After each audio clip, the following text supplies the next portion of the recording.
All right.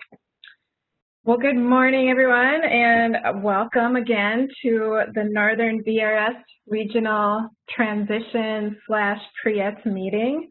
Again, this is Alyssa Klein, Transition and PRE-ETS Specialist for VRS. We're going to start out the day here just going through our agenda. So this morning, as was noted in your registration, we're going to spend the morning with just VRS staff only. We're going to have some opening remarks from Dee Torgerson, our director, and Chris McVeigh, our director for strategic initiatives. We'll say a little bit about COVID in the new year, and then we'll get into some transition guidance updates. We're excited to talk about some new communications materials that are coming together, and then we're going to have some time for local team discussion and then some question and answer time after that. And we will be taking a break this morning where when it seems right, we realize this is a long day, and so we're going to do our best to break it up with breaks and conversation. We'll take at least an hour for lunch over the noon hour from 12 to 1. And in the afternoon, we've invited our community partners to join us for information and discussion as well related to pre-employment transition services. So we will start again the afternoon with a welcome and some opening remarks. We'll be reviewing the professional and technical contract updates that are happening right now as we speak. We'll spend some time doing some training with everybody on PRE-ETS authorizing and invoicing.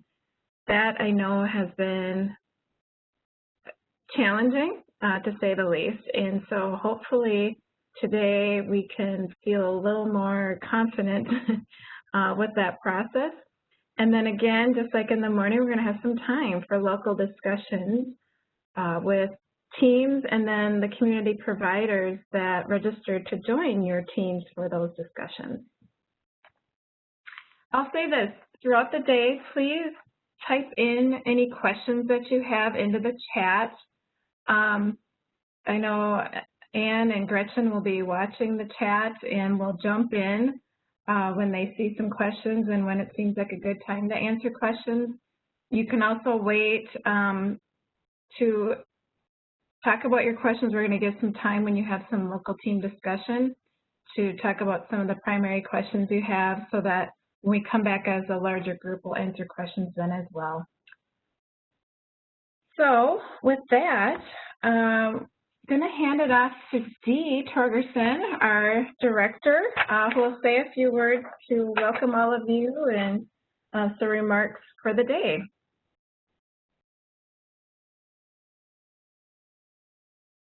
Good morning. Are you able to hear me? Yes. Okay, great. I see there's a bright blob of sunshine there. Sorry about that. I don't know how to fix that or move right now. So thanks, Northern Region. Good to be with you all today. I'm hoping to join you for most of the day today. And a special thanks to Gretchen and Anne helping us navigate these new technologies. I'm not as familiar with WebEx, so I've been stumbling through it a bit this morning, I will admit. So thanks for your patience with that.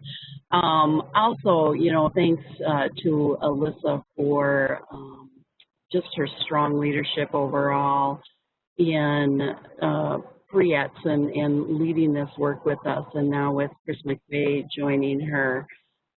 It's just been awesome to see all of you come together, and I know you all are also helping and supporting her in that work as well. It's been quite a year, and I think it's going to be a little bumpy going into this fall. So, we're obviously in the middle of a world pandemic at a time when racial and other equities are highlighted more. And I know many of you personally are also struggling with, what's going to happen with schools. You might have young children at home. How am I going to manage this? That's stressful for everyone. And then layered on top of that, you're charged with doing this work and reaching out to, students and schools and families, and also supporting them and providing these pre-ET services. So just know that we are here to provide as much support as possible. That's one of the reasons we're, focusing and doing these transition meetings. I'm excited to really have this platform and the opportunity to then also bring our partners into this mix this afternoon, and looking forward to that as well. I also am well aware we've had to shift and move some positions. We've had to move some people into counselor and other positions, and that has left some holes that we're needing to fill behind. I know that some of you are helping out where you can and helping out with extra coverage. Again, just know that we're aware of that. We have put forward a request for an exception for some hiring, and really we've attached to that every statutory obligation that we could, and made known our federal requirements in regards to provision of services and spending of the funding. So stay tuned for that. It's a very slow process, so I don't know if or when we will get those positions, but know that we do have deed support in that, and we are pushing as hard as we can to fill those holes and gaps and give all of you the support that you need. So welcome. I'm looking forward to being part of most of the day today, and hopefully hearing a bit from all of you as well. And with that, I'm going to turn it over to Chris McVeigh. Thank you.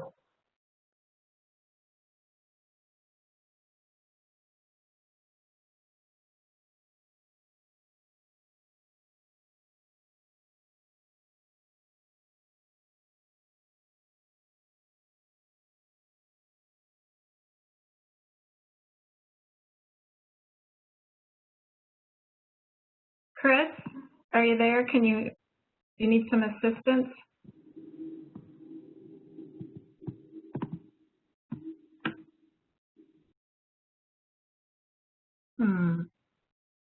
Yeah, Chris, all you have to do is click on your name under the... And on Alyssa, this is Gretchen. She typed in the chat, yes, she needs some assistance. So maybe could you unmute her? Actually, she has to unmute herself.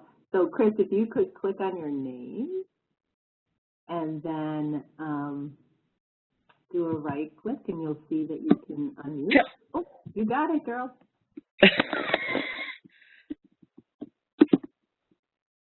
There we go. Okay.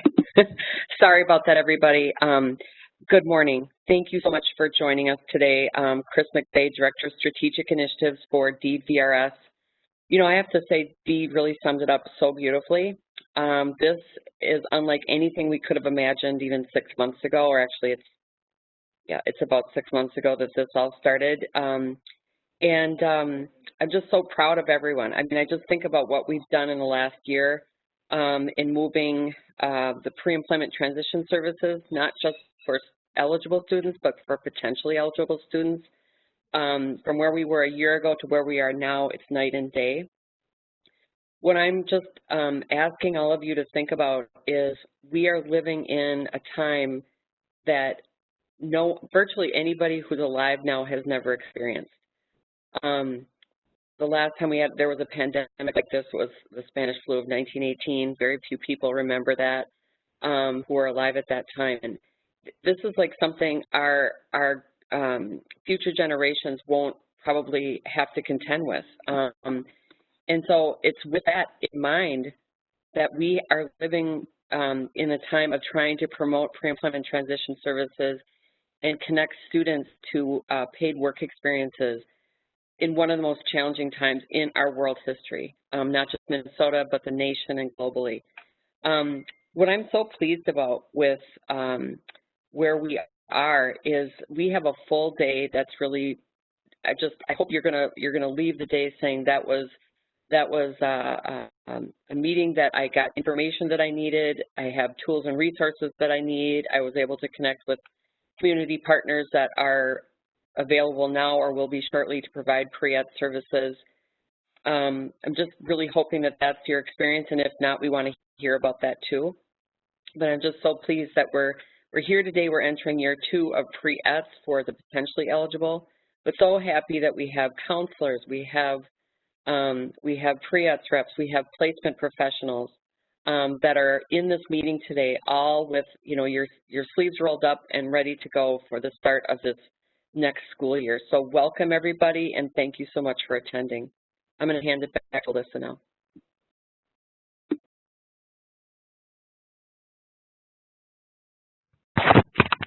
Oh, okay. So Anne, you can help me out. Can you see me? And can you see my screen? Can you see the slide on the screen? We can see you, but you can try to reshare and begin your screen. I just put mine up. Okay. Yep. I didn't know if I needed to do the share. Okay. Now you can see the slides? Yep. Okay, great. Well, I won't say a whole lot more because Dee and Chris both, said it eloquently, but I also want to acknowledge that we're going into this year like no other, and, I've already heard certainly plenty of questions from staff. These are a sampling of those. How will we get referrals? How are we going to build rapport with new students if we can't meet them face-to-face? How is it even going to work to connect with students, virtually this year? We need school staff to help us, and will they have time, and will they be able to communicate things with us? If and when schools do open, will we even be able to enter, and do we even want to be entering? I know there's a lot of fears. And as was discussed by Chris, work experiences is like the heart of what we can offer students. And, we're hearing that some districts, like Minneapolis Public Schools is an example where they said they're not going to be supporting students in community work experiences. They also said to us that we're bringing it to their legal team, but they said being that we're a partner with Minneapolis Schools, that they may not allow us to support work experiences. So those are things we're working out with that district, and I know you're going to have all of these conversations with, all the districts that you serve across the northern region as well. So I wish we had a lot more to give you to say this is how you can figure it all out. But of course, the most important thing are the relationships you have with those schools and the conversations you'll have in the coming weeks and months, and it's just taking it one step at a time and doing the best you can. And Alyssa, I was just going to add is that one of the things that Alyssa and I were talking about in preparing for this presentation is really we're wanting you to have the lens on, yes, next month, the start of the school year, 2021, lots of differences in terms of how students are going to return to school and what their year is going to look like. So that's one lens. We understand and agree. We have to be ready for whatever comes, and we recognize that there may not be the kind of connection to students absolutely that we want to have because of COVID. But I'm also asking that you consider the lens of the future on pre-ETs, is that we will be returning to our lives for the most part as before at some point. Students will be returning to school, maybe not this year, maybe later this year, but we know that we want to be prepared for when life does get back to mostly normal. And we want to prepare our capacity and our ability to serve the 49,000 students, actually 49,864 students on IEPs and 504 plans. And I recognize that we're not going to touch all of those students, and perhaps many of them are not interested, but we want to be ready. essentially. And once we get the pre-ETS train rolling at full tilt, we'll have to find ways to scale it back. But we understand that this year we'll probably not be running the train at full speed.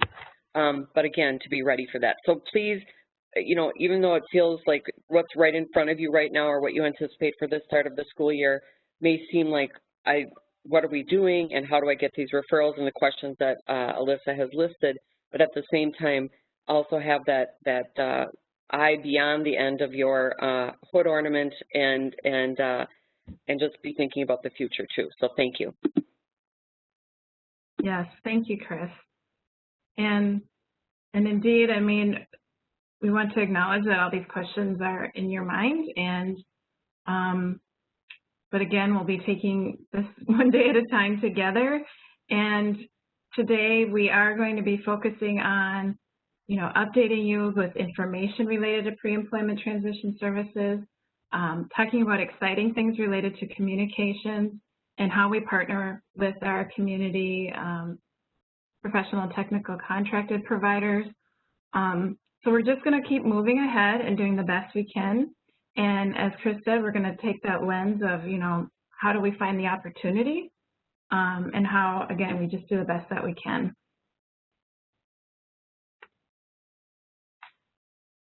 So in that vein, I have a number of guidance updates that we need to review that either haven't been announced to all of you through transmittal updates from Heather Farmer, who send out emails announcing different changes to guidance, or there will be another transmittal coming up soon within the next couple of weeks. So I'm just going to be updating you on the most recent changes to our guidance.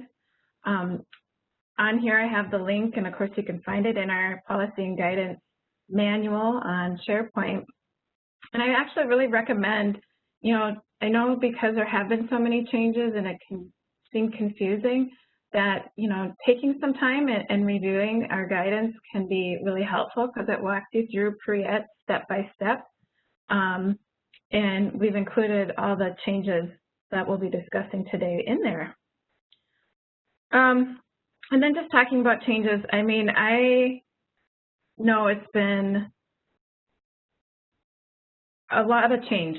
We'll just say that since WIOA came into play and we received our regulations in 2016, that was 4 years ago. There's been a lot of change since we started implementing pre-employment transition services because it's a whole new set of services. Potentially, as those students are a whole new population for us. So we've moved forward with the best information that we've had. And, you know, as we've gone forward, we've learned what works and maybe what doesn't. And so we have to tweak things along the way.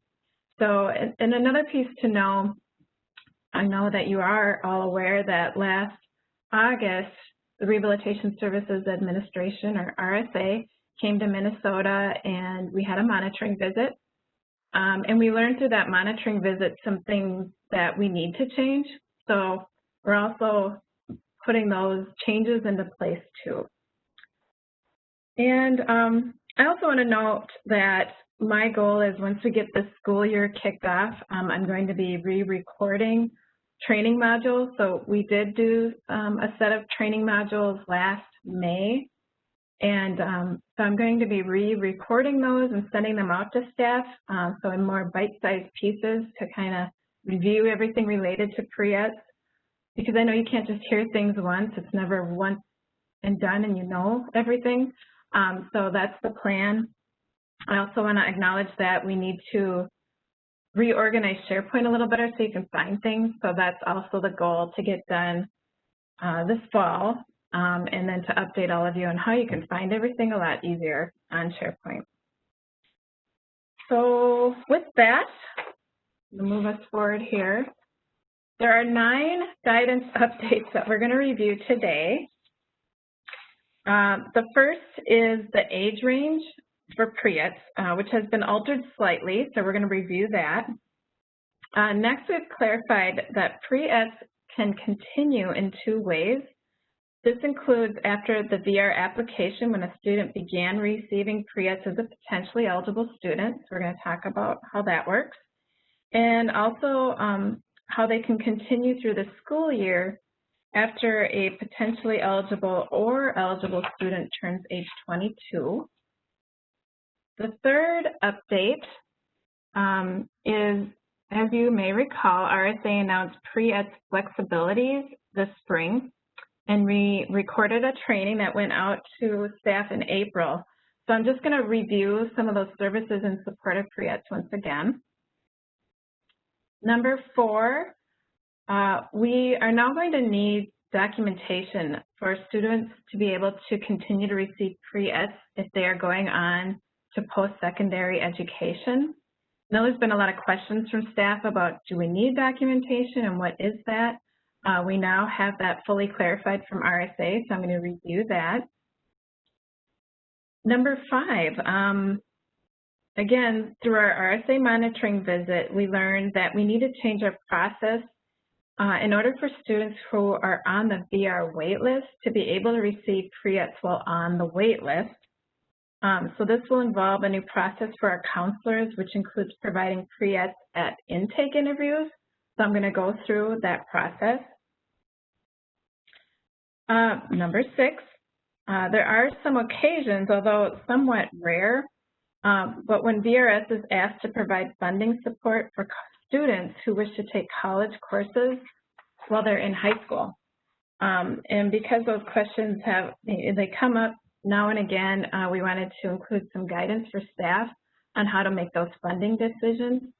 When students take college courses in high school, that's in the education system called dual enrollment. So we'll talk through when we can provide funding for dual enrollment. Number 7, we recently got some welcome news from RSA on expanded ways we can receive disability documentation for potentially eligible students. So I'll be reviewing all the ways that we can receive that disability documentation. Number 8, I'm going to say a few words about a new pre-ETS application coming for potentially eligible students.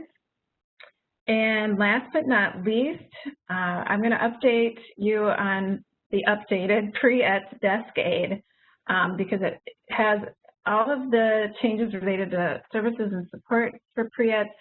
It has newly updated service types and titles, and so I'll show you all of those. And we'll talk about how that really can help you when making decisions about your time entry and what can be included for pre-ETS on your time entry, as well as helping you with making decisions about authorizing. So I know that's a lot, and we'll go through it slowly. And again, we're going to take a break. I'm going to be watching the time, so we'll take a break at a good time that it seems to be taking a break. And again, type in questions that you have in the chat, and then Gretchen or Ann will stop me when there's a question that I can answer. All right, so number 1, again, through our RSA visit last August, we learned we needed to update our age range for students who can receive pre-ETS.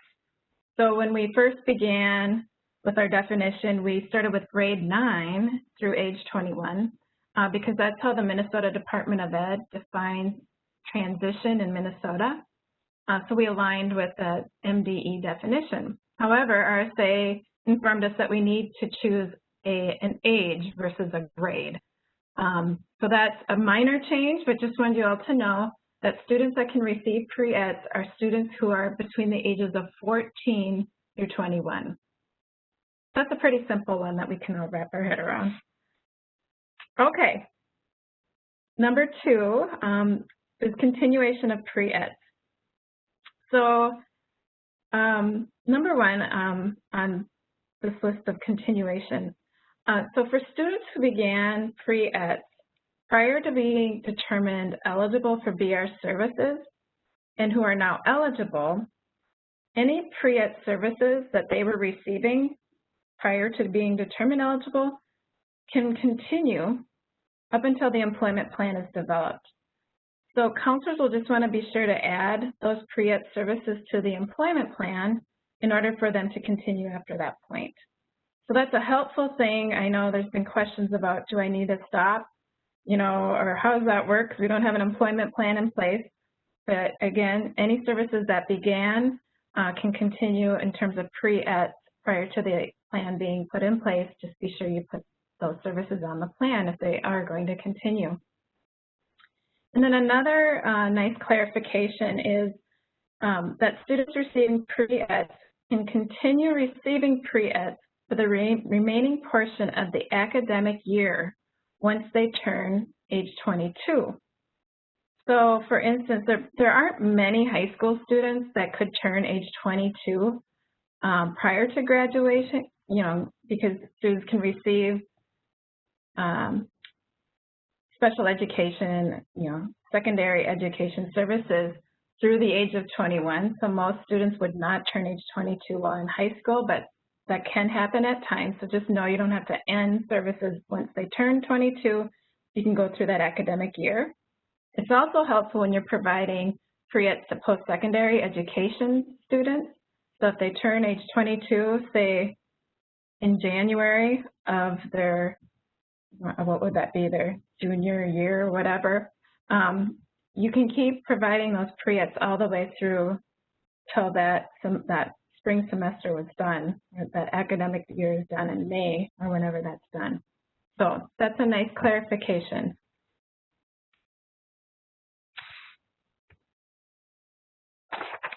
Okay, services in support of pre-ET is our third guidance update today. Again, what I have linked on here, and hopefully you all got this PowerPoint. It was sent out by Anne yesterday. So you can open it and you'll have the link. It's also on the Learning and Development page on SharePoint. So we have training that was recorded in April, and we also have PowerPoint slides. But I just wanted to review a few things because I know it's a little bit confusing, and there's been some questions about, when we can provide these services in support of pre-ET. So before we get into the categories, I just want to emphasize that number one, services in support of pre-ET have to do with what funding source can be used to pay for a service. So in this case, we're able to use pre-ET because if a service is in support of pre-ET, we can use the pre-ET funding. If you're not able to use pre-ET funding, you can provide that service for an eligible student under regular VR funding. And we can only pay for services in support of pre-ET for students who are eligible for VR only.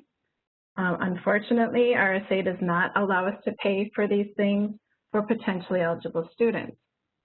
So in the case in particular with students who need work-based learning coaching, there might be a need for a discussion about whether they should apply for regular VR services. I think especially if a student is in need of coaching. We'll talk about coaching a little bit more in a moment. And again, it's all about supporting pre-ET services. So for instance, like one of the items on here is books and supplies. I know that gets confusing because you think, okay, this is a student who qualifies for pre-ET and they're in college, so can we pay for the books and supplies out of pre-ET funds? Of course, the answer is no, because the college course is not a pre-ET service. So we can only use services in support of pre-ET to support pre-ET. So let's bring up those, the list of services that are included under services in support of pre-ET. Counseling and guidance is pretty self-explanatory. It's not typically a service that we pay for. So it's about charging your time when you're providing counseling and guidance. Referral services is basically allows us to pay for an intake fee for students who are eligible for VR. Maintenance In terms of maintenance services, I see the biggest impact being that it allows us to pay for things like clothing, uniforms or shoes, things that students might need in order to access a work experience. Transportation would be to pay for the cost of getting, let's say, to and from a work experience or to and from another pre-ETS service. Personal assistance services is often in the form of a PCA, and we don't often pay for PCA services because that's typically funded through DHS-funded programs, but in the rare cases where a student needs a PCA in order to access pre-ETS and they don't have another source of funding for that, we can use pre-ETS funds for those services. And then, of course, the biggie to me is the work-based learning coaching. Again, it's the same as job coaching, except we have to call it work-based learning coaching because it's in support of a work-based learning experience. And this coaching is to support, you know, we're going to use the term intermediate job. We'll try to use that term when we're talking about a job that a student can get where an employer pays the wages. It's a regular job, but we call it an intermediate job because it's not the final job that we end up closing their VR case successfully on. It's a stepping stone job, so that's why we call it intermediate job. So we can provide job coaching for those intermediate jobs. I just said job coaching, work-based learning coaching for those intermediate jobs. We can also provide work-based learning coaching when it's a short-term work experience where we refer a student to a provider for an experience that, again, it's short-term, and that provider is paying the wages. We give that provider the funds to pay the student a wage. And we're going to review all the different types of work experiences and how we can support them this afternoon when we have our provider partners with us. So I'm hoping that some of that will be more clear after today for you. And then again, I referenced this earlier, but we have books, supplies, tools, and equipment. Again, those are all things that if a student needs any of those items to access pre-ETS, then we can pay for it with this, with services in support of pre-ETS. Okay, so any questions yet so far in the chat? Anne and Gretchen? This is Gretchen. No questions. Okay, good. Well, we're getting through it. We're on number 4 of our guidance updates. Okay, so for students enrolled in post-secondary education, in order for them to receive pre-ETS, we now require that we have some documentation prior to us being able to provide the pre-ETS services. And this includes both eligible and potentially eligible students. And the next 4 slides will just review this information. And let me see, sorry, I'm just looking at my notes here. So anyway, I'm going to review the next few slides that will go through all of the information you need to know in terms of documentation. So as it says on this slide here, that there must be documentation that, number 1, the student has graduated from secondary education. Number 2, that the student has been accepted into a recognized post-secondary education institution or program. And number 3, we need to know that the student intends to attend or has confirmed to us that they intend to attend that post-secondary education program. So that's the high-level requirements. Now we'll get into the specific documentation that you would need. So examples of the documents that you can obtain to fulfill the documentation requirement is number 1, in order to document that the student has graduated from secondary ed, you can get a copy of the high school diploma, or you can get a copy of a transcript showing that they attained their high school diploma. So that's number one. Number two, in order to verify that they've been accepted into a post-secondary education institution, you can get a letter from that post-secondary education program, or a class registration letter will also suffice. So those are the two categories of what you need in terms of documentation. I will also note that counselors that support high school students that go into post-secondary education are often getting all of these documents already. So a lot of this wouldn't be new for you, but I know that this is a big change for our pre-ETS representatives. So our counselors need to collect information related to measurable skills gained, so that's why they're getting grade reports and copies of diplomas and transcripts, so they're getting that already. But again, I know the pre-ETS representatives, you're not getting that at this time. So it will require you to do that only when the student is going on to post-secondary education.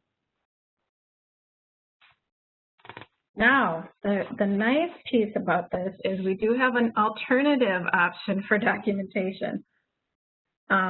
So if there's going to be a significant delay in obtaining the documents that I just described, you can receive verbal or email confirmation from a secondary school that a student has graduated. So you can, get that confirmation from a school staff, or in the case of getting the documentation from the post-secondary ed institution, you can also get that verification from them that the student is enrolled. So in these cases, you must document that verification in your case notes, and this tells you what needs to be included in that case note. So the name of the VR staff that's obtaining that information, what information you received, the date that you verified, and also the name and contact information of who you got it from at that institution. So if it's the secondary school or it's the post-secondary ed program, you just, list who you got that from there. This is Chris. I just wanted to add in that we tried to get this particular slide in neon, but there has not been that kind of technology developed yet. But hopefully as pre-ETS reps, you're hearing this and maybe saying hallelujah. I love that we have some way to ease on the requirements, and when you just can't get it and timing is an issue, to have a pathway to get to that documentation, I think is really welcome news. So just try to get it in neon. It's not available yet. Exactly. Alyssa, this is Gretchen. We have a question. Okay, great. The question is, will we need to get this information for students that graduated last spring and are entering post-secondary training this fall, or are we starting this after this school year starts? This will be for anybody entering and starting going forward. So you don't have to go back, just anything going forward. Because we recognize, Yeah. until today you did not have this information, so it's anything going forward. This is Chris, that's such a great question, and perhaps, Alyssa, we can include that just as because I know we'll have 2 other pre-ETS meetings, perhaps just include that on the slide somewhere. That's really good to know that we're not asking people to backtrack. It's just going forward. Will do. And Alyssa, this is Gretchen. Not a question, but at least on my screen, some of the content on the PowerPoint is blocked by some windows that are being, yeah, there you go. I can see you moving around. Yeah, so it was blocking forward. It does. Thank you. Okay, thank you. Appreciate that. I can't tell what you all can see. I can't even see faces or myself or anything, so it's like talking to myself here. Not the most ideal circumstance, like most things right now, having to deal with working virtually. I wish I could see you all in person. Okay, so let's move on. There's one more piece to know, because this is another question that does get brought up related to this item. So what do we do when there's a gap semester or a gap year? So if a student isn't starting till next fall, then, you know, post-secondary ed, or maybe they're going to start in January. Whatever the case, the length of that gap is not an issue. We just need to still collect the same information from the student and the school. So we still need to collect the information that they've graduated from their secondary education program, get the information that they've been accepted at that post-secondary education institution, and then just get the verification from that post-secondary ed institution that they're holding a seat or a spot for that student. So again, I would, in this case especially, you know, you can get that, you know, through a discussion with the post-secondary ed program and documenting that in case notes. Or you can get a letter if they have something in a letter, whatever is going to help you get that documentation and then include that in the case file. Okay.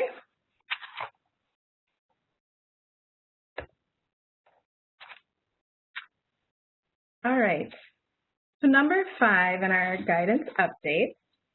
So there's a change to receiving pre-ETS when students are on the wait list.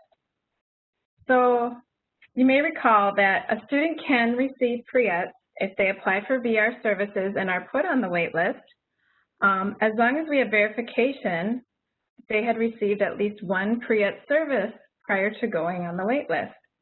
And up till now, our guidance has said that we can verify that they received at least one pre-ETS service through their school.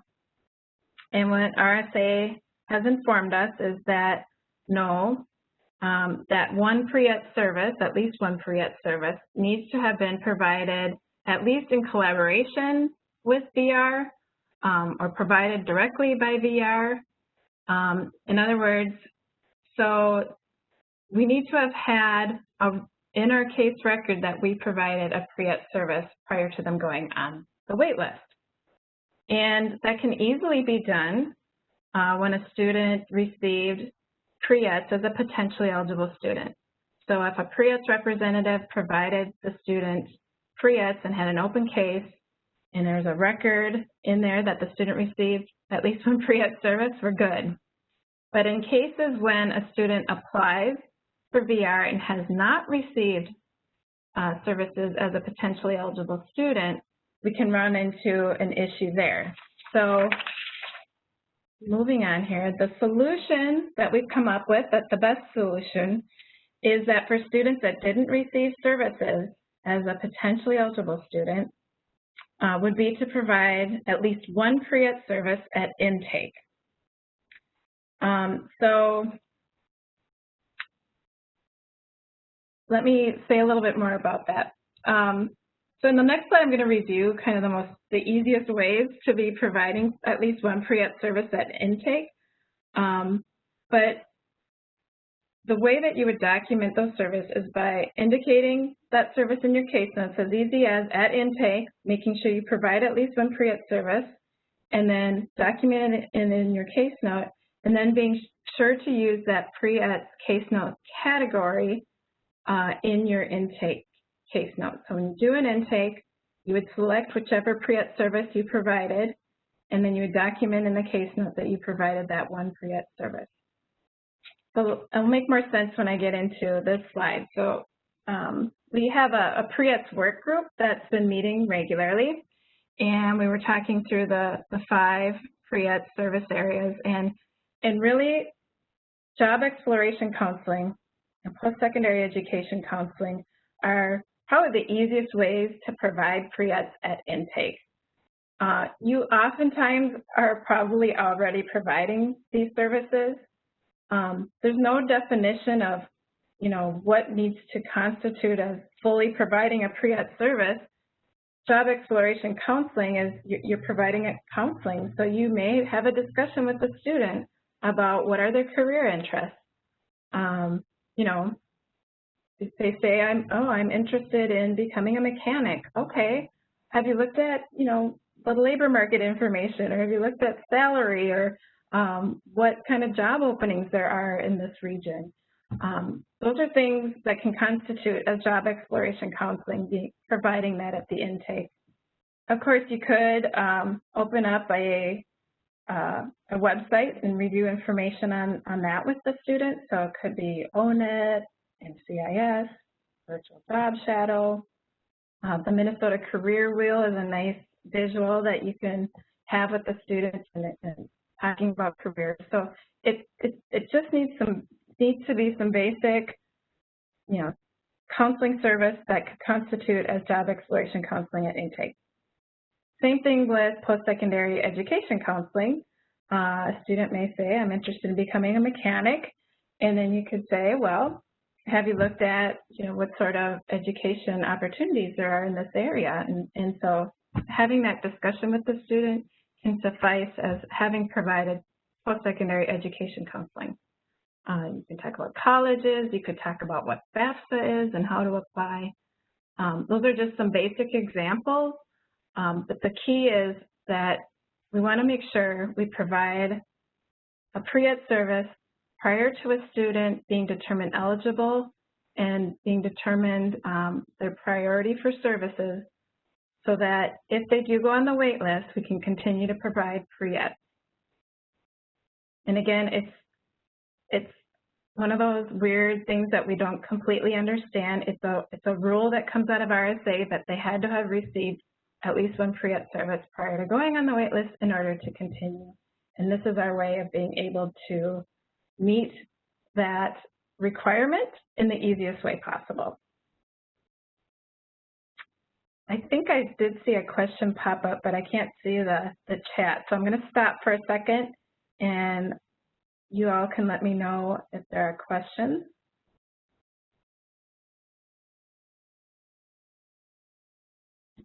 There are no questions, Alyssa. Okay, I thought I saw something from Laura. Actually, there is, Alyssa, sorry, I came just to the host question, sorry about that. It's from Eden, and she said, a pre-ed can't provide services unless they are attending, correct? So we would have to put services on hold until they start post-secondary.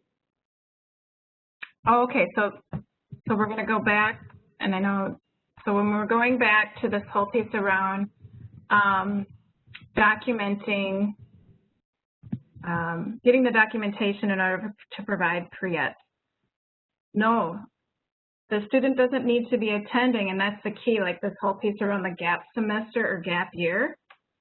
They don't need to be attending, they just need to be enrolled, and we need to have that confirmation that they're enrolled. I mean, a great example is if a student graduated this May and they plan on starting college this month, there's a gap and they're not attending, but we're still able to provide pre-ed as long as we have that verification that they are enrolled in that post-secondary ed institution. And on top of that, the gap could go as long as maybe they're not starting till January, and that's okay as long as they're enrolled in a post-secondary ed institution and we have that documentation. And again, the length of the gap is not an issue. It could be not till next year as long as they are enrolled in that post-secondary ed institution. So I hope that answers that.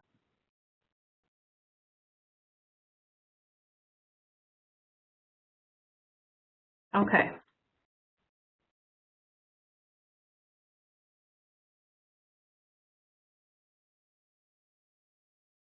All right. Looking at the time here, I'm going to probably take a break in a little bit. I'll get through number 6 here, and then we'll take a break. So number 6 on our list of guidance updates is related to VR funding for, again, dual enrollment, which means when a student is taking a college course while they're in secondary education or in high school. Okay. So as this slide indicates, so if an individual, a student, wishes to take post-secondary ed coursework while they're enrolled as a secondary student, we have outlined a process now that helps you as a VR counselor supporting an eligible student to make that decision on whether we can use VR funding to help when a student is in secondary education. And again, these are pretty rare cases, but they do come up. I can say I remember it happening once for me when I was a counselor.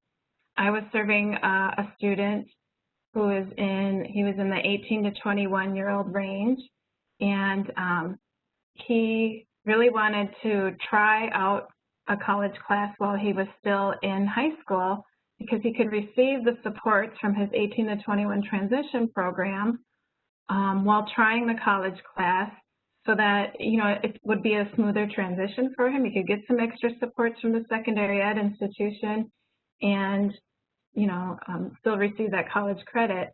The school was unable to pay for that, and so at that time we looked at our funding. And again, this guidance is going to give you a little more specific guidance, a little more specific information to help you in making that decision on whether our funds should be used. So the first thing is, does the student qualify for PSEO, the post-secondary education option? And I am going to pull up right now. I have a hyperlink on here. There's guidance that comes out of the Department of Education that is for the schools, and it's for anybody to review in terms of post-secondary education. What is PSEO and, you know, how students can qualify. I'm not going to go into all of that. We certainly could, if staff feel they need a little more training on PSEO, we could look at that, so certainly let me know. But this guide, I'm going to take us to the table of contents here. You'll see what's included in here. So what constitutes for enrollment, how you're eligible, age limits, how textbooks are paid for, all of that good stuff. But PSEO is just one way that students can take college courses while in high school, and students have to qualify. I think in a lot of cases that you need to be in the top 50% of your class. And so some of the students we serve may not meet that qualification. So they may not qualify to take PSEO, but they may still have that interest in taking a post-secondary class while they're in high school. Another piece in this guide that I just wanted you to see, and this is in the table of contents, but there is PSEO guidance for students with an IEP. And again, it's getting into the weeds, but you can read through that and you can see how school districts make their decisions on supporting students, whether they're in PSEO. It also helps them with making decisions on if the IEP can support post-secondary education. So I'm going to go back to the PowerPoint here. So as it says here, number one, does the student qualify for PSEO per that guidance? And the school district is making that decision, so it's a discussion with the school. If not, you can go to number two. So if the student doesn't qualify for PSEO, will the school district or charter school support post-secondary ed through the IEP? And again, that's up to the school to make that decision. They use that same MDE guidance in making their decision, but there are reasons for why they may not be able to support post-secondary ed on the IEP.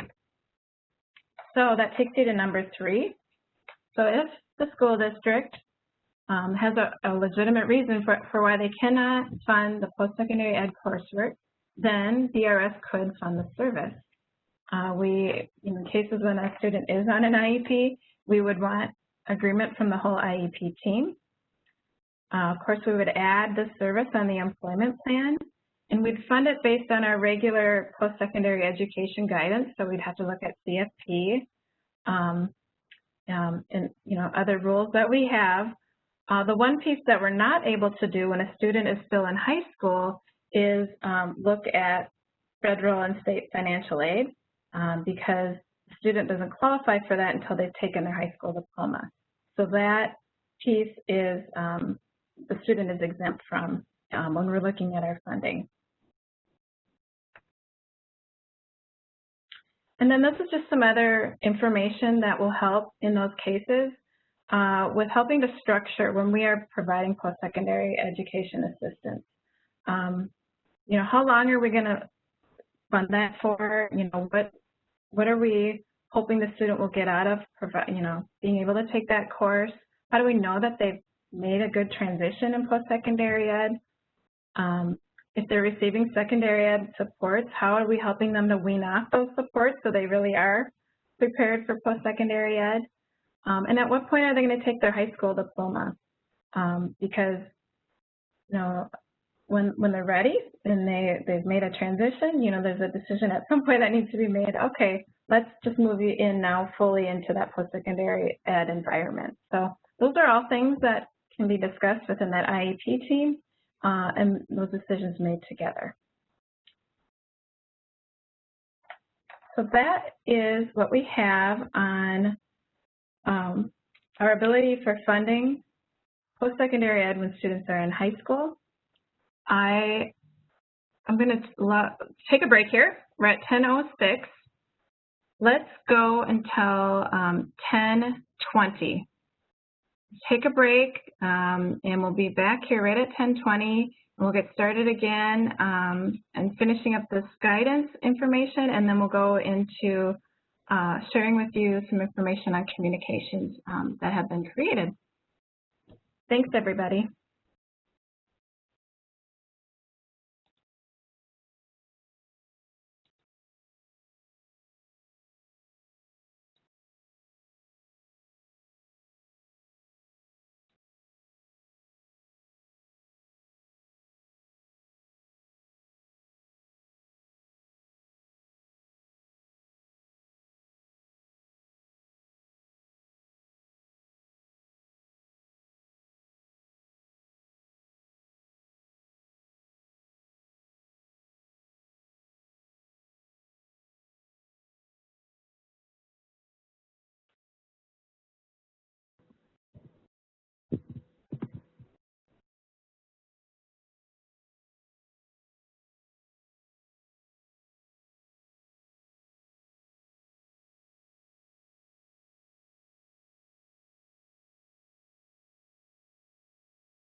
All right. I think we'll come back here. First thing we'll do before we get back into content is we're going to do like a poll in the chat. So I'm going to ask a question, and then after I ask the question, you will answer yes by selecting the green check mark. So if you look in the chat, there's options, as Ann had noted earlier. Now I can't find them, but there's a green check mark. So if you're answering yes, you can select that green check mark in the chat. So did I say that okay, Ann? Alyssa, this is Gretchen. They're in my participant list. I don't know what it looks like for everyone else. Say that again. Oh, in the participant, not the chat. Thank you. That's where I see the check mark. Yeah. That's why I couldn't find it. I knew I saw it earlier. Oh, boy. Okay. So here's the question. So if you go to the participant tab, you'll see the green check mark. So select the check mark if you've provided pre-ETS to a student who is attending post-secondary education.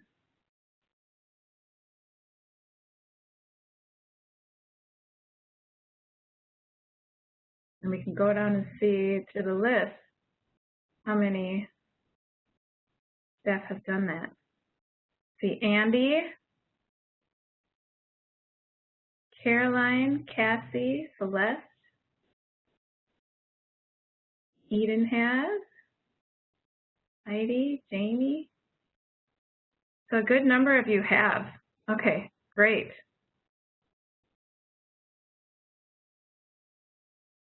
All right, so let's go to the chat. I think there's some questions before we get back into some content.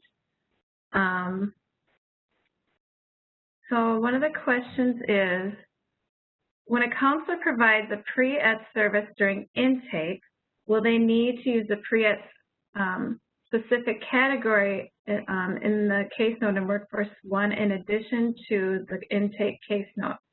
So the answer is yes.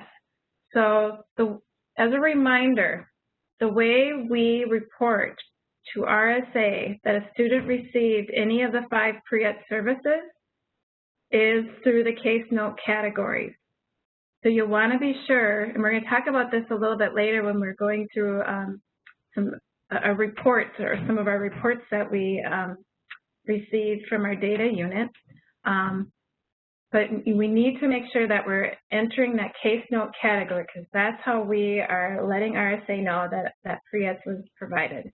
So when you are entering the intake case note, you can enter any category you want, but just be sure that in addition to it, I'm not sure of all the options at this point. I imagine that intake might be one of the options. So if you select intake, then you also would select whichever pre-ETS service you provided as well, so because you can add more than one case note category. So that's a great question. Thank you. Are there any other questions right now before we move forward? We're getting through these guidance updates. We're almost there. You just have 3 left. Alyssa, this is Gretchen. Can I ask a clarifying question? Yes, so your answer was to that question to choose multiple categories, including a pre-ETS category, rather than doing 2 separate case notes. Oh, right. It would just be one case note. Perfect. It's just being sure that you indicate in that case note, your intake case note, that you provided the pre-ETS service, and then make sure that you select, along with other case note categories, at least that pre-ETS service as well.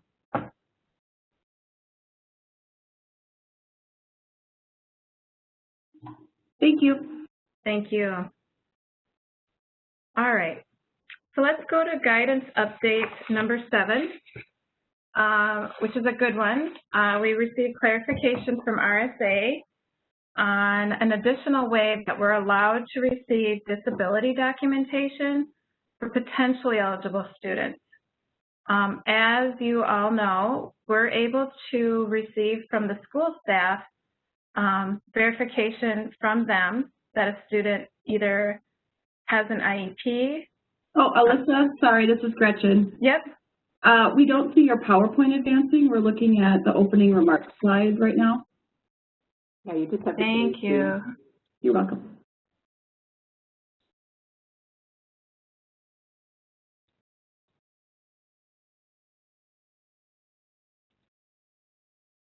Can you see it now? Yes. Thank you. Sorry, everybody.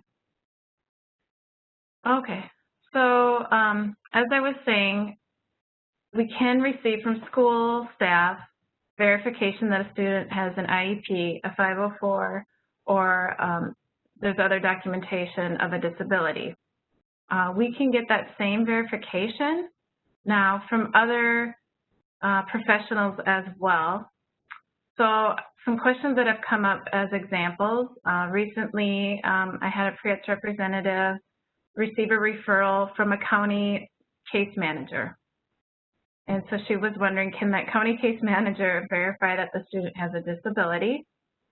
The answer now is yes. So all you would need is verification that you would enter into your case note. The county case manager has verified the student has a disability. I mean, which is pretty obvious if they're receiving a Medicaid waiver that they have a disability, but we just want to be very clear that we have documented that in the case note. Another example that has come up is sometimes we receive referrals from our WIOA Title I youth partners, our career force partners. Up north, of course, that would be NEMOJET, CMJTS, Career Solutions, Intercounty. I know I'm probably missing somebody. Oh, I know we have Rural Minnesota STEP. Any of those, providers may make a referral or be working with the student already, and they might already have documentation of a disability. You can also receive verification from them that they have documentation that the student has a disability. And it can be, again, a verbal or email confirmation, and it's just making sure that you're recording that in the case notes. This slide just reviews all the ways that we can receive documentation of disability in order to serve potentially eligible students. So it could be that you have observed records from the school. Again, you can get a statement from an education or other professional now, and that you would put that in your case notes. You can receive our application, our PREETS application, when the school staff can sign off on it. That's another way. It's an optional way, so it doesn't have to be on that form. You can also receive a copy of an IEP or a Social Security beneficiary award letter. It could be a school report, 504 plan. Of course, you need to have a release of information with the school if you're going to obtain that information directly from the school. So just make sure that when you're obtaining any of this information that we have a release in place. Okay.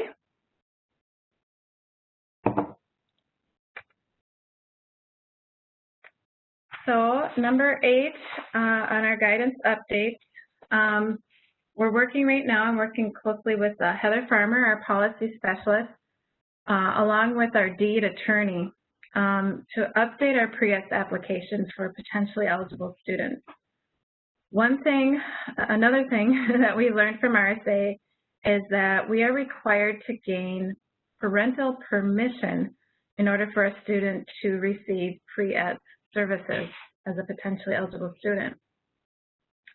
And so we're working right now on what the easiest way can be for us to obtain that parental permission.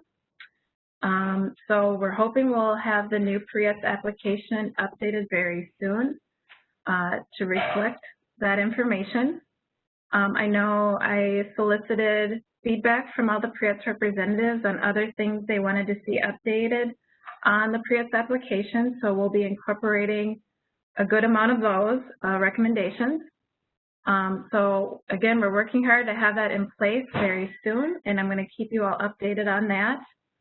And that's really all I have on this item for now. I just want you to be aware that we know that you're going to want that in place for the new school year. and we'll keep you updated on exactly what the process will be for obtaining that parent permission.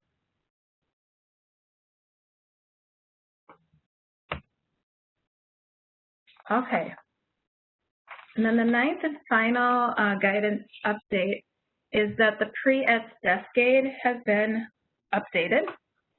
I have the link to that pre-ETS desk aid on this slide, but I'm going to go into the document. I'm going to escape here and go into the document and just review this with you and tell you about the updates and remind you how this can be really helpful to you in terms of time charging, as well as doing expense reports, which if you're like me, you're not doing too many of those right now, but once you are doing them again, it really helps you to know when you can be charging to the pre-ETS budget, okay? So obviously, any of your time in providing or arranging for any of the 5 required pre-ETS services can be charged to the pre-ETS PETS budget. So, you know, we list those 5 required activities and everything that's included within those 5 activities, which you know very well. But I want to say another word about arranging for, like it says here with work-based learning. It's arranging for and providing. So you may be referring a student for a work-based learning experience, and you're not going to be providing it. It's going to be one of our contracted providers. But you will be talking about that service with the student and perhaps their family, perhaps the school. You'll be doing work to get the PT contracted provider on board, setting up a meeting, attending a meeting to get services started. You know, all of that can be included in the category of arranging for that service, so you should be charging your time to that. You would also be including that as having provided that service as a non-purchase service to the student. So when you do a case note, in the case note category, you'll want to also select pre-ETS work-based learning because you're arranging for that service. So I just want to be real clear on that. I think we're under-reporting how many services you're providing if you're not using that case note category enough. So keep that in mind. I also want to say a few words about pre-ETS coordination services. That word coordination isn't the best term, but that's the term that RSA uses for describing these 4 distinct activities. So pre-ETS coordination services, your time in providing those services is also charged to the PETS budget. And it would be your time attending an IEP meeting. And I want to emphasize that both counselors and pre-ETS reps are encouraged to attend IEP meetings when it makes sense to be doing that, which is most of the time when you're serving a student. I know there was some confusion about whether pre-ETS representatives can and should be attending IEP meetings, but I would say yes, when you're serving a student and you're going to be talking about the services they're going to be receiving, that pre-ETS representatives can also be attending IEP meetings. Number 2 is developing work experience opportunities with employers and our career force partners. So anytime you're doing some generalized work on, you know, this is especially for our pre-ETS, our placement staff might be doing a lot of that work. Whenever you're working on developing relationships with employers on behalf of students, you can be charging your time to PETS because it's a pre-ETS coordination service. Number 3 is working with educators to coordinate pre-ETS. So again, those are kind of more generalized meetings that you might have, especially like at the beginning of the school year when you meet with school staff and you're talking about how we're going to be working together and how we're going to provide pre-ETS services together. Those meetings can be charged to PETS. And then the 4th is when you're attending person-centered planning meetings for students who have Medicaid waivers.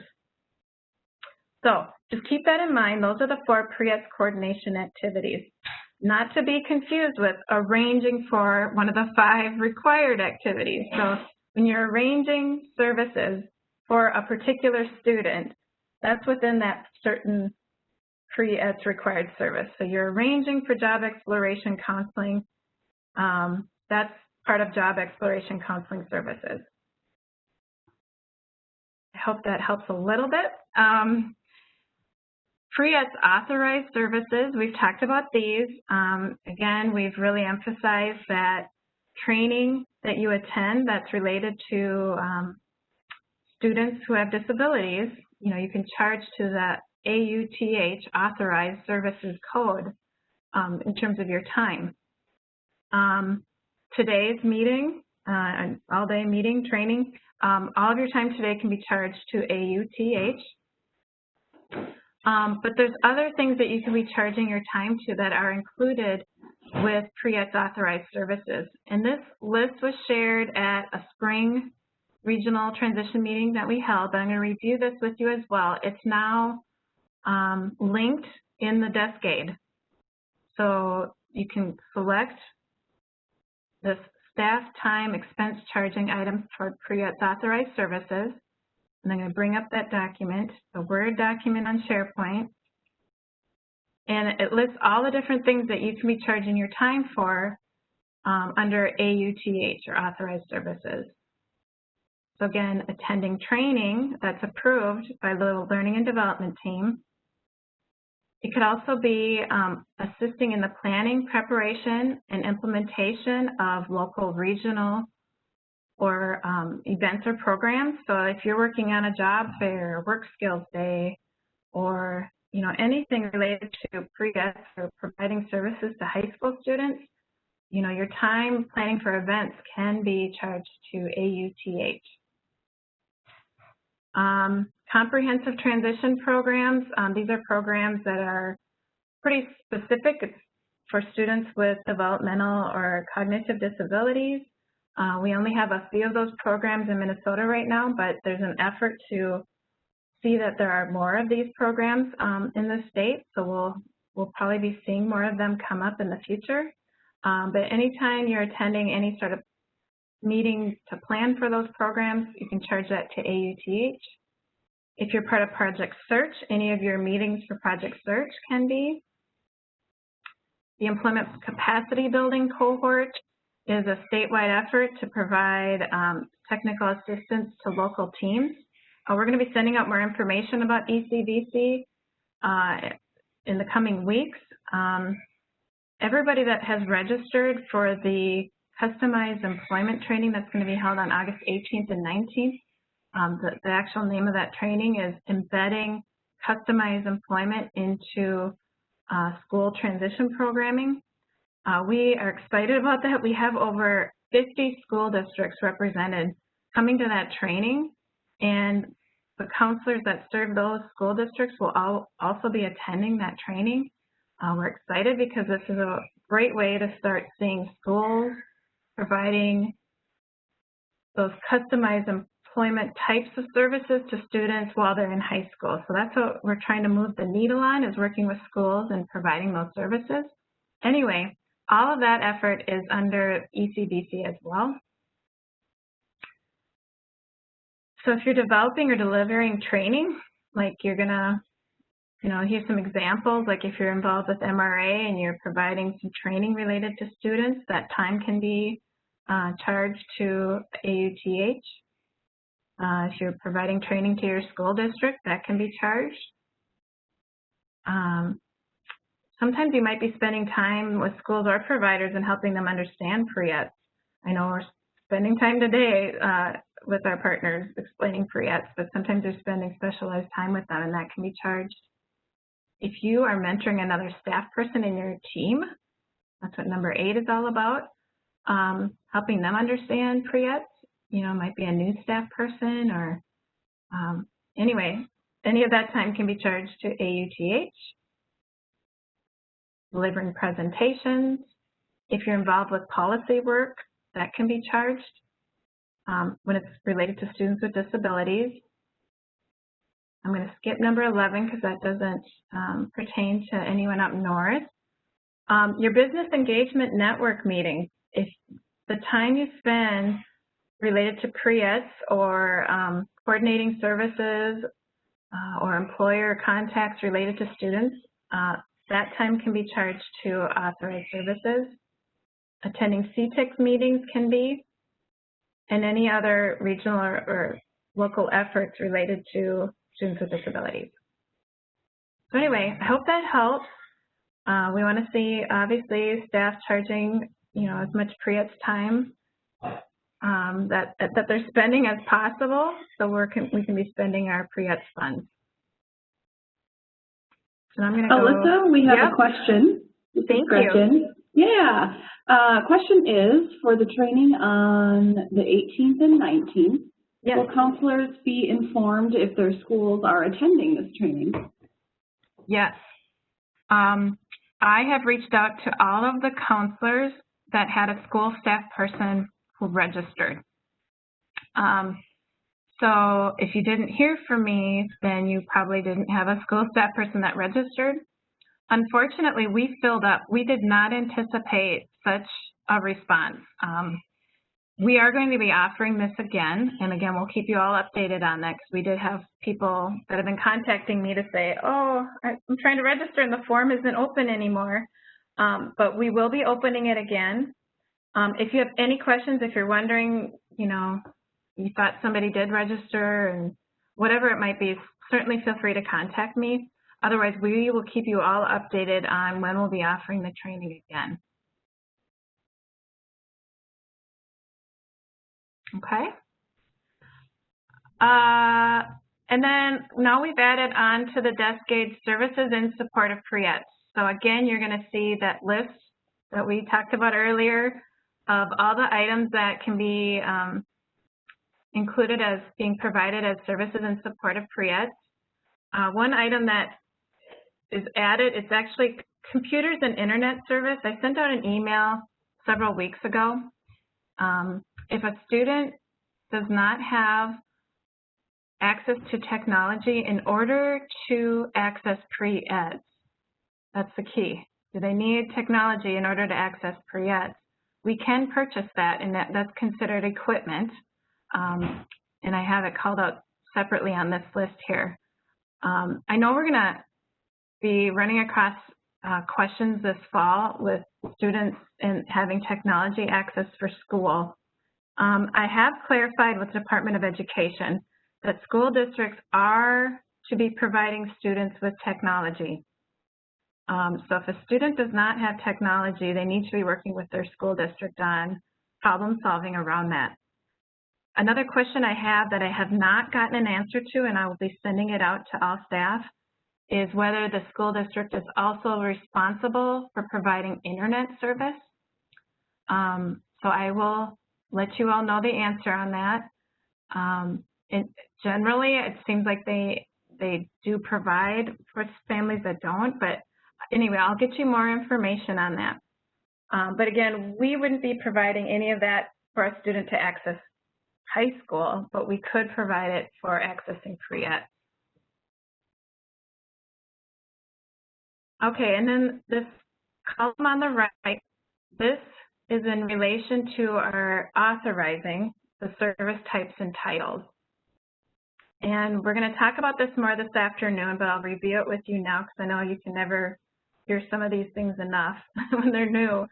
So we have all of the pre-ETS titles, or excuse me, types that are in the colored section. So again, it's the required services, job exploration, counseling, work-based learning, etc. We also have included on here is pre-ETS auxiliary aids. So those are for students that have a communication impairment and need an auxiliary aid because of that communication impairment. And then we have the services in support of pre-ETS listed here as well. So we have all of the types, and then what the new titles are going to be once all of the contracts are amended. So we're in an amendment process right now, and you'll be hearing more about when contracts are amended from Ann Paulson. She'll be sending out messages. So none of the contracts have been amended yet, but they're receiving applications to amend those PT contracts. And again, we'll talk about that more this afternoon. So the changes to know is, first of all, under the category of work-based learning, we've reduced that to 3 titles. So we have introductory work activities. So that's going to encompass all of the items like job shadowing, informational interviews, mentoring, workplace tours. All of that is going to be under one title now to make it a little simpler. So introductory work activities. And then we have the work experience services and work experience wages. So those are going to be the 3 titles. Post-secondary ed counseling just has 1 title. The other big change is under workplace readiness training. We've collapsed all of those titles into 1 now as well, again, to make it easier for authorizing and for billing. So right now we have benefits information services and independent living services and job seeking skills training. All of those things are now collapsed into 1 title. So workplace readiness training services, and then instruction and self-advocacy. All of these things you can also find on the service types and titles spreadsheet that's on SharePoint. So you can see all of these things there as well, but we have them on this desk aid as a handy reference for you. One last reminder, CFP does not apply to pre-ETS or services in support of pre-ETS. Hey, Alyssa, this is Anne. Yep. There's a question from Cindy that came through. She said, what case note category should be used for pre-ETS coordination that isn't an IEP? So if you're at an IEP meeting, well, let me back up. We do not report pre-ETS coordination services, those here in green. We do not report those to RSA. We only report the 5 required services. So that's why in the pre-ETS or in the case note categories, in terms of pre-ETS, you're only going to see those 5 required services, along with pre-ETS auxiliary aids, I think, is in there too. But it's only those items. So if you are attending an IEP meeting, there's an option under case note categories for IEP meetings. But in addition, if you are discussing or arranging for other pre-ETS services, so maybe at that IEP meeting, the team is talking about how the student can gain a work experience, and you are all coordinating that together. It's considered arranging for that service within the IEP meeting. Then you could add work-based learning, pre-ETS work-based learning as a case note category along with IEP meeting. Alyssa, this is Chris. Can you hear me? Yep. I just wanted to share, and I know everybody on the meeting here understands this, but the requirements for our reporting are so crucial that you as the practitioners and the doers that are connecting with students, both eligible and potentially eligible, is so important. Not only in terms of the documentation in Workforce One, but also your time, that you're reporting on your time. We have a requirement to spend 15% of our appropriation towards pre-ETS services, and a lot of the services we provide or you provide aren't even falling within the pre-ETS. We've talked about this, but in what Alyssa's reviewing today is what can be counted as pre-ETS. But it's so important that we're doing both the documentation of the students we're serving and supporting and what those services are, and then our time reporting. It all helps to bring us to demonstrate to RSA and the auditors that they have dropped in on us every once in a while that we are doing our due diligence to provide those services, to make them available, and that we're spending those pre-ETS funds. So just wanted to add that in. I thank you so much for your attention to detail on this. And I'm excited that we're able to share the flexibilities with you and provide these questions that you're asking are just the sort of thing that we want to continue to get from you. Thank you so much. Thank you, Chris. So again, I hope this desk aid can help you with making those decisions about what you can charge your time to. as well as when you're providing services, when to count that in terms of the case record and using the case note category, and also for authorizing. Are there any other questions that staff have put in the chat for now? This is Gretchen. I don't see any on my end. Thank you, Gretchen. Okay. So with that, I'm going to move us along. I'm really excited for this next topic today to talk about communication materials because a lot of work is happening right now to get communication materials in place for the new school year. And the one I want to start with first is to update you on I'm going to just start with one video that we're working on. So I mentioned earlier that there's a pre-ETS work group. This work group began as a subcommittee of the policy core team. So the members on that team serve on the policy core team. We've also added a few pre-ETS representatives that weren't on that team so that we have full representation of staff on there. And that team has been working alongside myself and Chris and John Fisher, who is our communications director, to get some things ready for the new school year. We're also working with our DEED communications team as well. I'm just wondering, can you share from the northern region who is on the pre-ETS work group? Yes. So I'm hoping I don't miss anybody. Thank you. We have Deb Hewitt from Crookston and Rachel Loris from Crookston. And then we have Randy Lasher from Brainerd team, or that North Central team. Okay, now who am I missing? I'm trying to go through everybody in my head right now. I'm trying to think, is there anyone else that I'm missing from the Northern group? Please type it, because I'm sorry, I don't have my list in front of me, and I've got a billion things going through my head right now, so.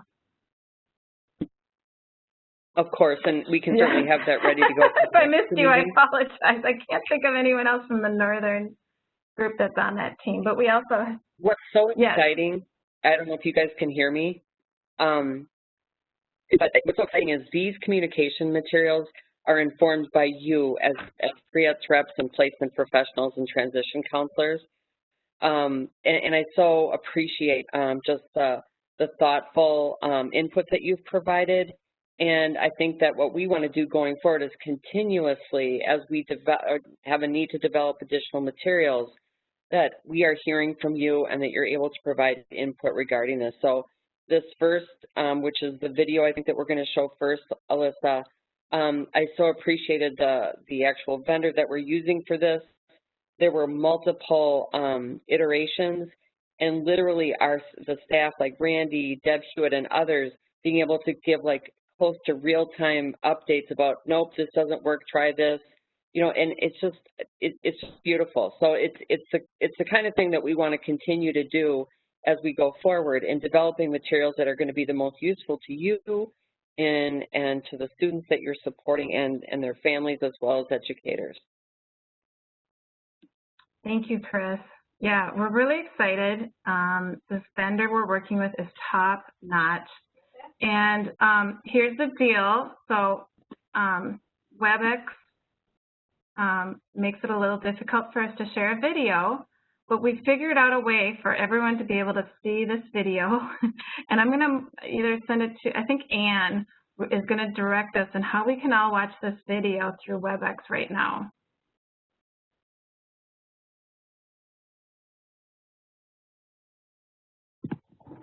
So I think we're going to decide to keep this a little simple.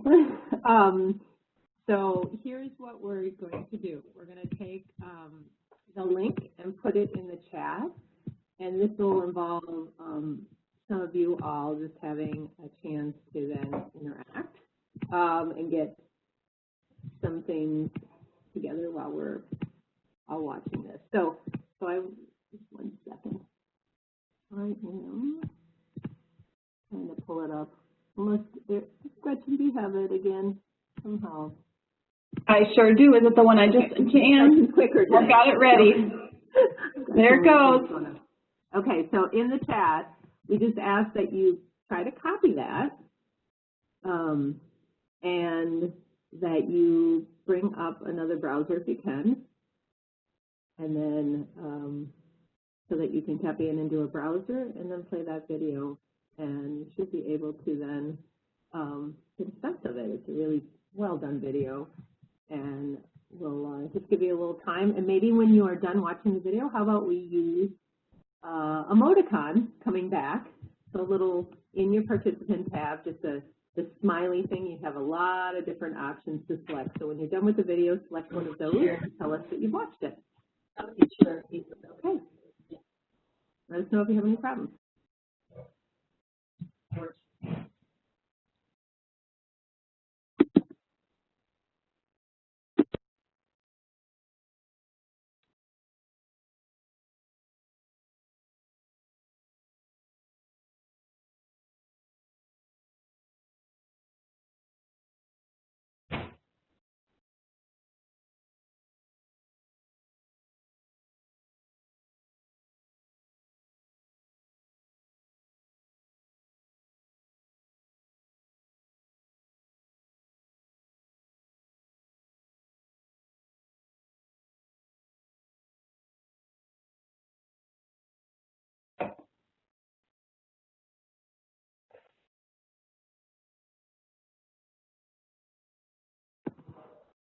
And some people are asking if you need to create an account. You shouldn't need to. If you're not getting directly to the video, let us know and we'll try to facilitate it another way.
I'm wondering about the materials, the desk aids, if they'll be mailed out or if they should be printing them at the office.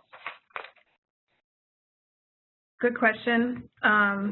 We aren't planning to mail them out right now, just because of the complication with all of that, with not being always able to get access into the office and things like that.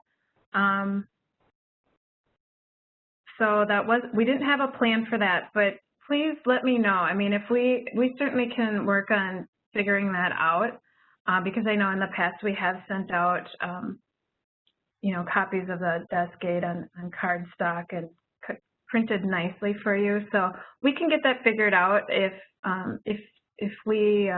that's something that you really would like to have done. So let me know and we'll get that figured out.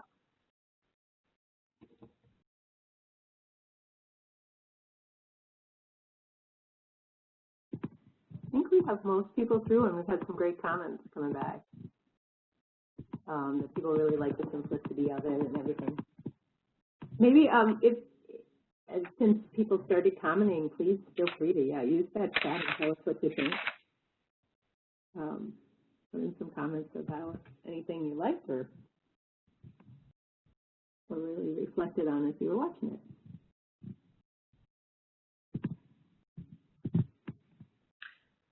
So while people are coming back, I'll just say a few things. Number one is that the link we gave you is just like a test site, or that's not where it's going to live. long-term. And it's not completed yet because we need to embed the captioning and other things like that.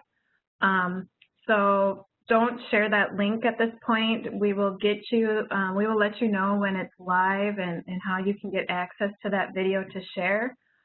We just wanted you to be able to see it today. So that's number one. Number two, you will see the terminology used in there, certainly trying to get away from the terminology of pre-ETS or maybe some of the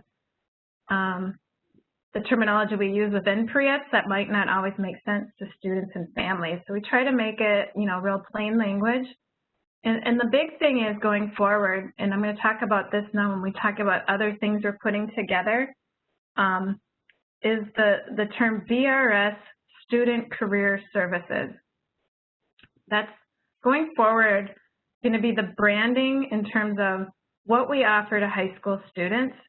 And we had some careful discussion about, do we have separate marketing that goes to students who could be potentially eligible versus those who are eligible? Because those are different populations, and how do we explain all that? And obviously, for the user, for the students and families, that terminology isn't going to make sense to them, and they're not necessarily going to care. So going forward, we're going to want to really be talking about our VRS, Student Career Services, as a whole. And what we really provide as the meat of what we provide to students when they're in high school, whether they're potentially eligible or eligible, are those pre-ETS services. And that's what we really described in that video. So some other pieces to know about related to that. I'm going to exit out of the PowerPoint here, and I'm going to pull up this flyer. So this flyer, Alyssa, yep. This is Gretchen. Can you share your screen again? Oh my goodness, thank you. Thanks, Alyssa. I'm so glad I have you guys there helping me. All right, share my desktop. Okay. Okay, hopefully now you can see. This flyer is the same look of the flyer we used last year for our potentially eligible services. It used to say VRS, or no, it said pre-ETS Student Career Services or something to that effect. We are updating this flyer to be one flyer that would come out from our agency to students who may be applying for pre-ETS as a potentially eligible student, or for students who may be applying for regular VR. We are going to be working, we're waiting for this video that we just viewed to be completed, and then we're going to have access to the graphics from that video, and it's going to shape kind of the look of our materials going forward.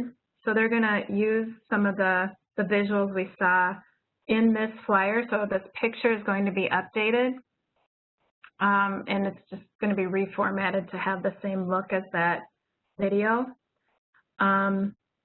So I will be sending this out to everybody as soon as we have it done. And again, we're working really hard to get this in place for the new school year for all of you.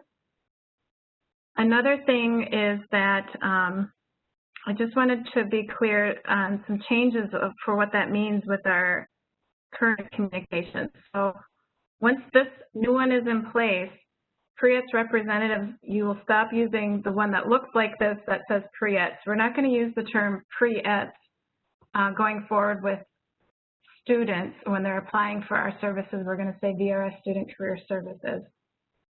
And then so this is a document that counselors typically give to students along with when you're giving them the application. So we're going to stop using this, what students and families need to know. We'll stop using that, and you'll be using that other flyer. There's also a brochure, and I had it pulled up, and now I can't find it. I think it looks just like this, and it says what comes next is a brochure that we had available as well. We will stop using that too. So now we're all going to be using that one flyer. Alyssa, this is Chris. Can you hear me? Yep. I also wanted to add in relating to why we're not focusing on pre-employment transition services as a term that we're using readily with students or families. And we heard it from you. We heard it from the pre-ETS reps and the counselors saying that, you know, when you're meeting with students, it's confusing, and in some cases with vocational rehabilitation services, it's a charged term, rehabilitation. I know that in terms of vocational rehabilitation services, I know that at a national level, there is some request for a review of that term and what we call ourselves, but I know Dee Torgerson has been part of those conversations. But as it relates to the pre-employment transition services or pre-ETS, thank you for those of you that have weighed in and just said, you know, that doesn't mean anything to students. It's confusing. What can we do for them? What are the things that we can do to help them prepare for work? And I appreciate that. It's like, that's real. And I think that that's what our intention is making those adjustments to those, whether it's video, whether it's marketing materials, flyers.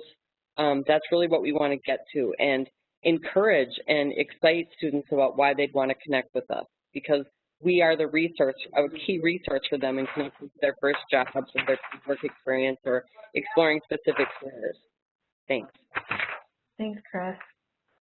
So I'm just going to get us through these few other things because I want to make sure there's some time for team discussion.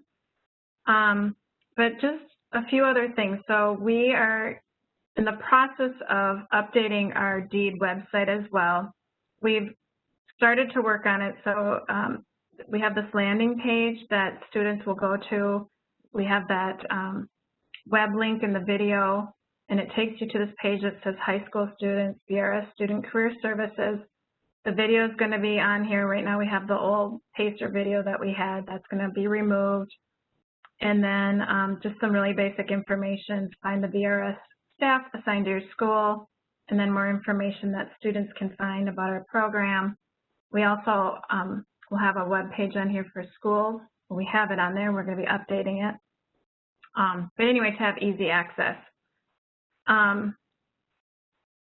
Another thing that it's not quite completed, but a piece that we're almost done with is this interactive map so that anybody can find the VRS staff that's assigned to their school by going on this map.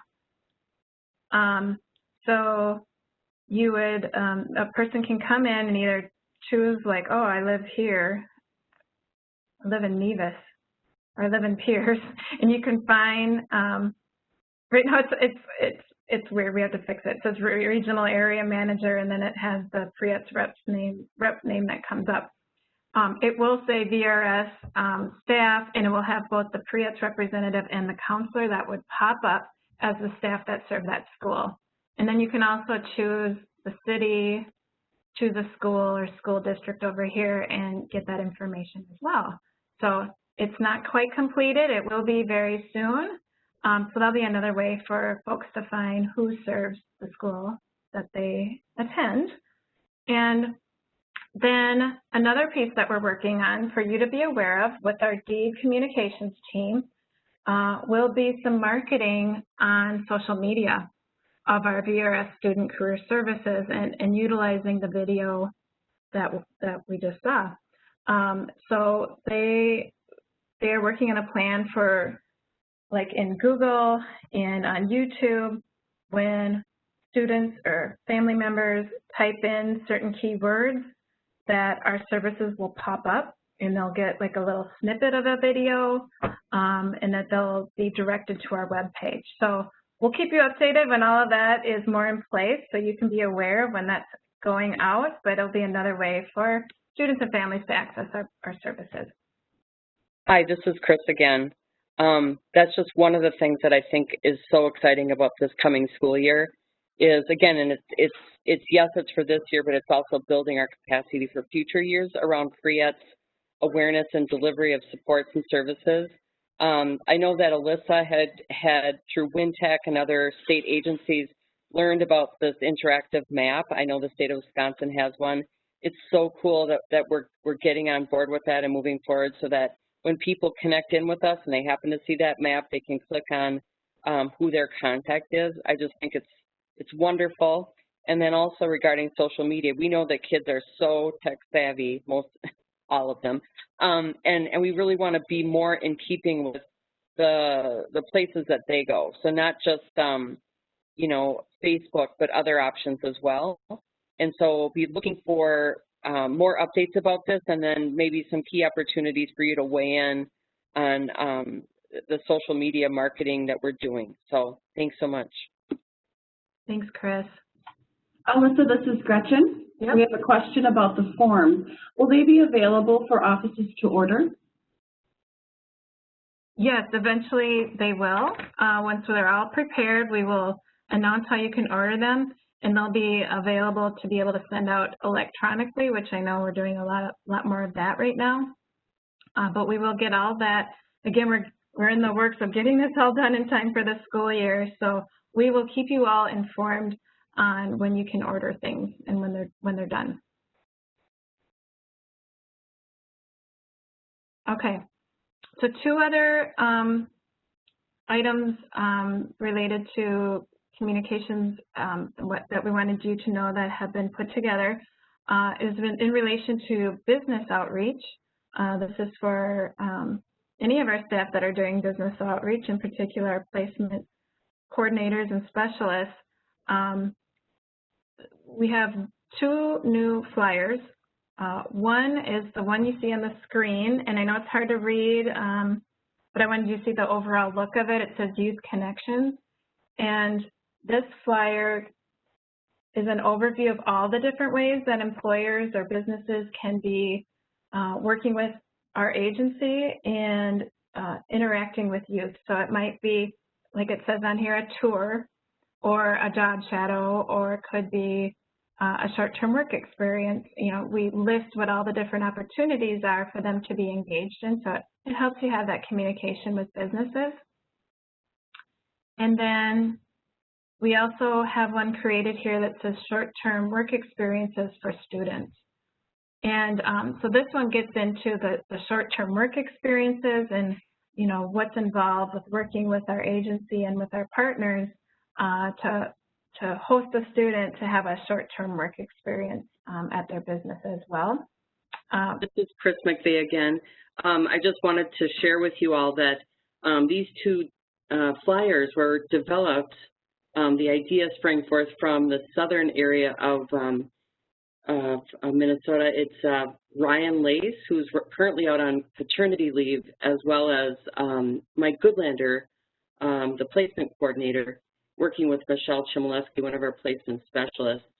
And this has been just so great how this has come together so quickly, and really to have this ready to go for our placement professionals, pre-ETS reps, our counseling staff, to be able to share that with business about the ability to connect with kids, students that are looking for their first work experiences or to learn about their particular business or field of study or, you know, career type. There are a lot of businesses out there, hundreds and hundreds of businesses in Minnesota, many of them with federal and state contracts that require that they demonstrate how they are taking steps to hire and retain talent with disabilities. This is a key way that they can give back and demonstrate how they are moving into that and showing how they're providing opportunities for learning, but also hiring people with disabilities. So really it's a win-win for the business and for us. And I think businesses right now, I mean, granted, we've got COVID that we're dealing with, but they really, many of them really want to provide opportunities for students. This really fits into many of their strategic goals and planning for their future. The future of their industries is to connect with students that are their future workforce. So really excited about these two documents, and really a homegrown, kind of the need was identified by a placement professional and a pre-ETS rep. So I think this is so cool. Thanks. Thanks, Chris. Yeah, so we're just getting form numbers on those, and then they'll be put onto SharePoint. So we will get those out to you ASAP as well. I want to get us through a few more things because I know we want to have some time for team discussion. So I'm going to move us into just an update for you and another heads up on what's coming.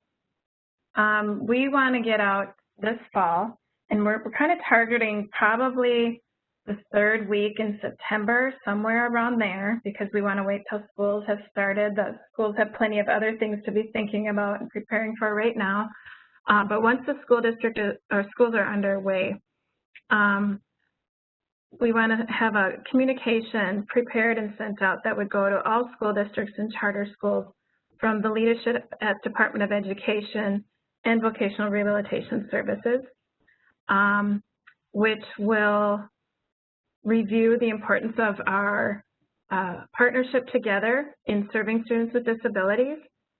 And then along with that will be an announcement of a second video and a link to that second video, which I can't show you today, but I can show you when you're putting these videos together, the vendor puts together these storyboards. So this is an example, just so you can, let's see, I can show you a couple of the slides. So I love this slide because it shows Department of Education and DEED, BRS, kind of coming together as two puzzle pieces and talking about the benefit of working with BRS. And I'll show you a couple more slides. So just kind of the same look as that other video, but it'll be targeted at educators and why it's important to partner with us and, again, the benefits of that partnership. So once this one is completed, we'll make sure you have access to that as well. I think it will help with those fall communications and meetings that you have with schools. Along with that, we're working on a short planning guide that VRS and school staff can use together to talk about how the partnership can work.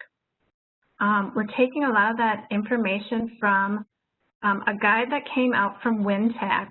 It's from WinTAC and a few other technical assistance providers on the national level. You may have seen it. I'm going to pull that one up as well. It's linked on this slide. But it's on the WinTAC site, and it looks like this. It says Pre-Employment Transition Services, a guide for collaboration among state VR agencies and education partners. It's really good, but it's also really comprehensive and really long. It's 150 pages, which might overwhelm most people. So what we're doing right now is working with Department of Ed on how we can maybe use some of the wonderful information in here and kind of break it down for schools and VR staff in looking at how we partner together. So that's the idea of what we want to take from this guide and use it here in Minnesota. But I want you to be aware of it because you certainly can use any and all of the information that's in this guide to help you with your partnerships as well. And so we will communicate that with the school staff. And then on our DEED webpage, we'll have a link on there and a page for our school staff to find all of this information too. So, and then just for you to be aware of too, we updated in June. We have a memorandum of understanding with the Department of Education.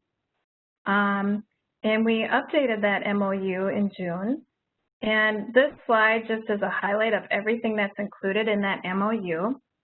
You can find the MOU in our guidance materials. So if you go into Chapter 7 with our Transition Services Guidance, and you go through the table of contents, the MOU is at the very end of this, of our guidance. So you can see here attachment, it has the MOU. So you can go there and see it, We're also going to be referencing this MOU in the communications that go out to schools this fall. It's pretty high-level information about how our agencies in our local education agencies, state Department of Ed, and VRS work together. But I think it's really important for everybody to know that we have this agreement in place, which also just sets the stage for how we partner together. So that's all I'm going to say on that right now. I encourage you to look at that. And again, we'll be sending out more information along with those other communications that will be coming in a few weeks. So we only have 26 minutes left, or 36 minutes left here.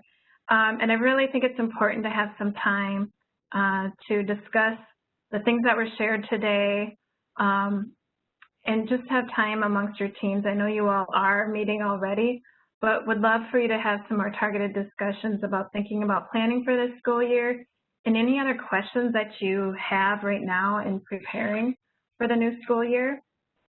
And a couple of items before getting into that is I'm going to skip this slide because we've really reflected on kind of where we've gone this past year, because we know, our PRES representatives began a year ago in July. It's our first year of providing PRES for potentially eligible students internally within our agency.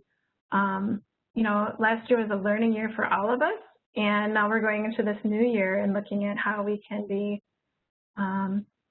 continuing on this journey together in providing PRES and VR services for students. So that's what's reflected on this page. I also sent out to all of you two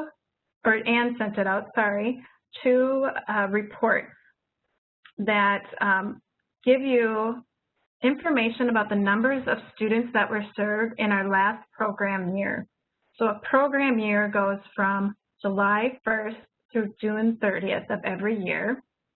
So this was our first year of having pre-ETS data, with providing pre-ETS for potentially eligible students internally within our agency. And so the two reports are divided. You have one that says participants served in high school, participants being students served as eligible, VR eligible students. So you can see on the report we have the 3 regions listed here, and if you want to get at, so we're talking North region, you can click on those little plus signs and then you can get more information about each team. And then you can go in there and also see more detailed information about, in this case, because it's VR eligible, numbers of students served by each counselor. And you can also have different ways of sorting the data, which, again, pretty intuitive, but you can click on some of these boxes, and if you need more help with it, let me know. But I think the key is looking at, kind of the grand totals on here. So we have, so these are the numbers that we served 3,700 students, high school students, with our regular VR services last year. Of those, 1,400 did not receive a pre-ETS service, but 2,200 did. When I look at the data on that, that's about 55%, I think, of the students, of all the students we served, I think, adding up the potentially eligible students that received pre-ETS. So if you take that report and you look at the second report I sent, which it says pre-ETS referrals, which are the potentially eligible students, you see we served 1,700 students, and 108 did not receive a pre-ETS service, and 819 did. One thing that might be skewed in terms of not receiving pre-ETS is that we had some overlap time with the grants that we used to have with community partners, and so I think that's where some of the data this year is a little skewed. So just keep that in mind. But you can, again, go in and look under each of these categories and dig into your data a little bit, and you can even look at the caseload for each of the staff people by going into this data. So this is Chris. I just wanted to add in here. especially for RAMs, Regional Director Jerry Werner, even the staff, the counselors, transition counselors, pre-ETS reps. The data tells a story, but it only tells part of the story. And we need you all to just be filling that in around, the numbers. And so that isn't something we're asking you all to do, but kind of the story of the schools that you serve, the case of COVID and what the challenges have brought, the challenges relating to making pre-ETS available in other schools in other areas of Minnesota. So I'm always a little bit, excited about this and I'm so grateful to Carrie Marsh and her team for making this information really available for the first time for us to be able to see. But I know that anytime I look at data, it tells a story, but we need people that are in the field doing the work or those managers that are supporting people doing the work to tell us the rest of the story. So again, it doesn't paint the full picture, but I think it's a really nice way for us to go forward as we enter into the new school year, and it informs us as we're moving forward. So thanks, little input for me on this piece. Yeah, thank you, Chris, and that's definitely where I was going with it as well. I think we don't have a lot of time to talk right now as a larger group.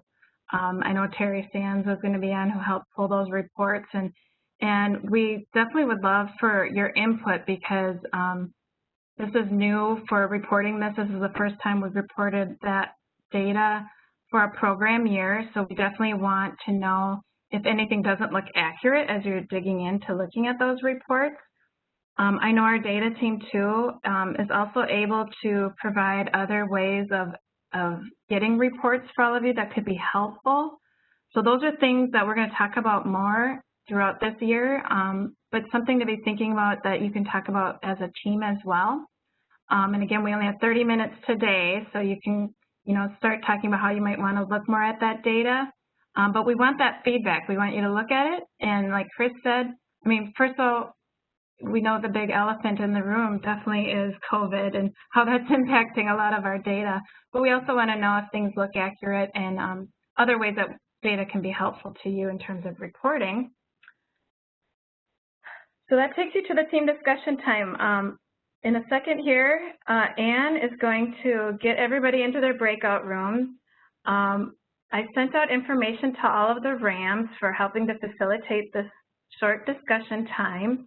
And there's some questions that each RAM has. And again, with your short amount of time, kind of looking at what's most important for you all to talk about right now, and probably talking about how you can continue this discussion. But again, looking at your data, what does it tell you? Does it appear to be accurate? Talking about going into the school year and what your sense is of the openness of schools to have us in and providing services, et cetera. And then, of course, another big important thing is knowing your questions. We want to keep answering those questions that you have so that it helps you in providing services coming into this school year and beyond. So, Anne, I'm going to hand it over to you to get people into breakout sessions. What I will say is we have till 12 o'clock for those discussions, and then we're going to have our lunch break from 12 to 1. And so we won't be coming back together again as a large group until 1. But I do want to make sure that your teams are taking notes that you can send to me because we want to know kind of in general terms kind of the discussion that you have and any questions that you have.